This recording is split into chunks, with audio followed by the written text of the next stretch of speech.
Well, welcome back, folks. Today we're going to put a wrap on the SL125 project. I want to share with you here the banner that I had created. If you've been with me watching my videos for any length of time, probably aware that with each of the restoration projects that I complete, I also take period art, usually from their advertising, the manufacturer's advertising, and then create a wall banner to represent that project. So I've got 6 projects that I have, or bikes that I've completely restored. So I have now 6 banners complete, and here you can see the SL125. I just got this in here 4 or 5 days ago. Just got around to mounting it on the wall yesterday. I had to do a little rearranging of one of the other banners to make it all fit, but it did fit in okay. This was a different supplier of banners than the one I used for the Yamaha YL1, which you can see right there, I think. I tried a different vendor this time. I wasn't entirely happy with the Yamaha banner. The color I didn't think was particularly well rendered, and this manufacturer produced this one for the Honda SL125. It's based in Minnesota, the U.S. state, and their turnaround time from the point that I submitted the artwork to them to delivery to my doorstep was 4 days, which I don't think you can beat. It was a little bit more money than the Yamaha banner. This one cost around $24-25 US plus shipping, added to that, of course. But so it was a little bit more expensive than the Yamaha, but the quality came out, I think, much better. And certainly you can't beat the turnaround time for these folks. So I mounted on the wall yesterday, and in line with some of the other banners, and let me just swing around here. And again, you've seen some of these before. That's the Honda SL70. I restored that some years ago now. The Suzuki TS185. Above that, you can see the Kawasaki G5. And then, of course, over in the corner there, you can see the Kawasaki H2 750 Triple. So every one of those banners represents a bike that I have restored. This Honda SL125 banner is probably at least equal to, if not better quality than any of the others that I have. It's one of the better quality ones, certainly, I would say. And I'm quite pleased with the way it turned out.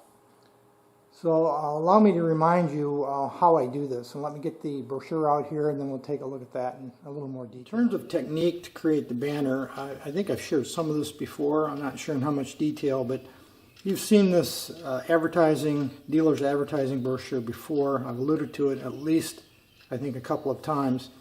So I use this as the basis for the banner. When I first get a project, buy a project actually, and I'm intending to eventually restore it, which sometimes takes years, one of the first things I do is go out and start looking for period advertising or graphics. I prefer the dealer sales brochures, and usually you'll find them on eBay, and this one is one such item that I found back a few years back, and it's in very good condition.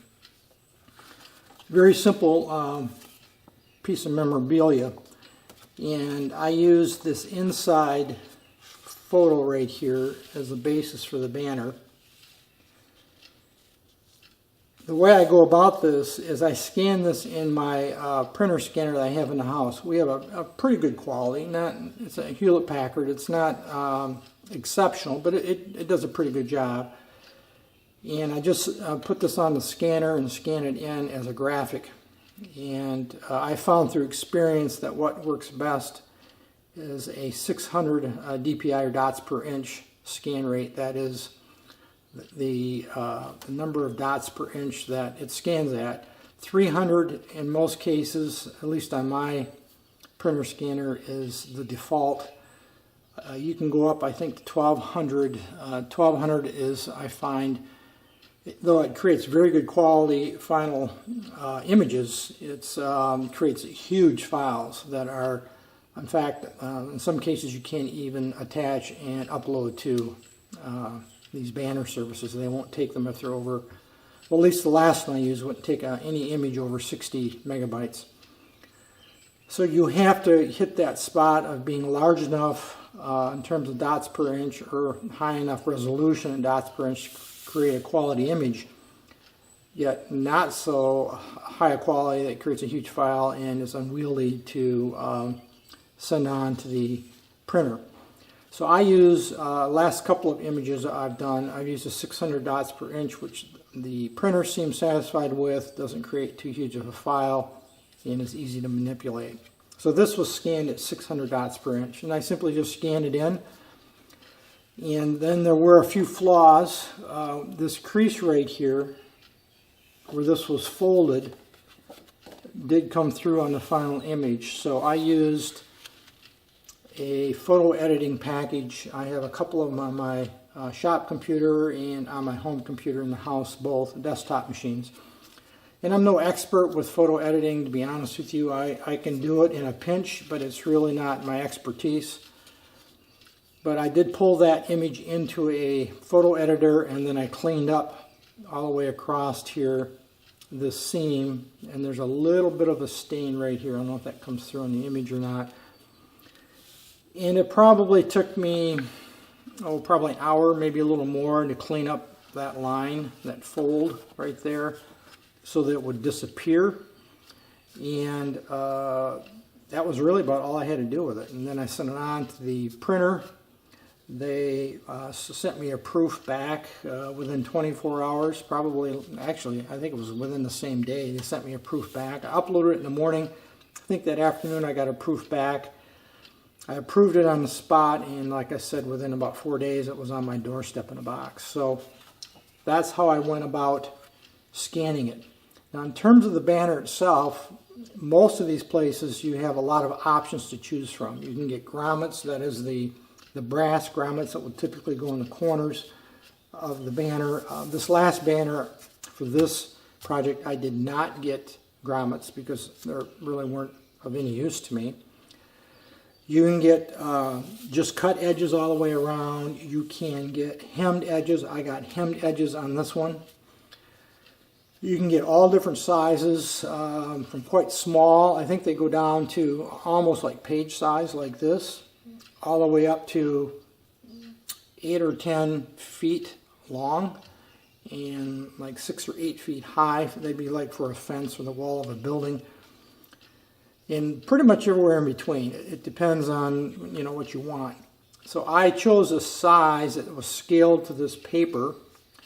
This is standard 8.5 by 11 inch paper used in most printers, this document, this original. So I scaled the finished banner to those dimensions. I just used a calculator and got the scaling correct. So the final product size I picked, I believe, memory serves, was 36 inches high. That's this dimension, 36 inches by, I believe it was 28 inches wide. And that maintained the scaling and perspective of the image, so it didn't get all distorted out when they went to print it. And I was quite pleased with how it came out.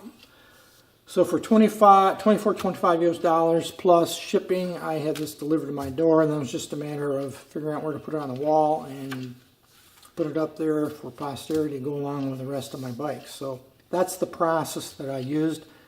It's not very involved. It probably took me as long to describe it as it does almost to do it, in terms of the scanning and pulling it into a quality photo editing package. You can use Microsoft Windows Paint rather, and to do some of the editing if you want. And there's many packages out there.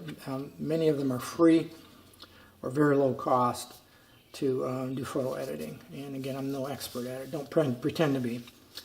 So that's going to be it, I think, for this video today, folks. Thought I'd explain a little more detail how I go about creating a banner.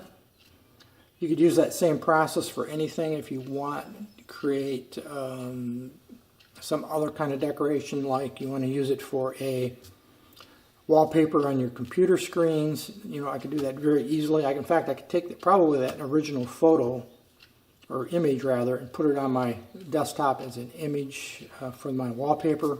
Scaling wouldn't be right, of course, so I'd have probably bands on each side, but you can do all kinds of things with this if you want to be creative with it, but it's not really difficult to do. That's going to be it for this video today, folks, as well as I think for the SL125 project we've been working on for a year. I think we're just going to wrap it up and move on. Any issues, questions, thoughts, drop me a note. Otherwise, as usual, thanks for watching.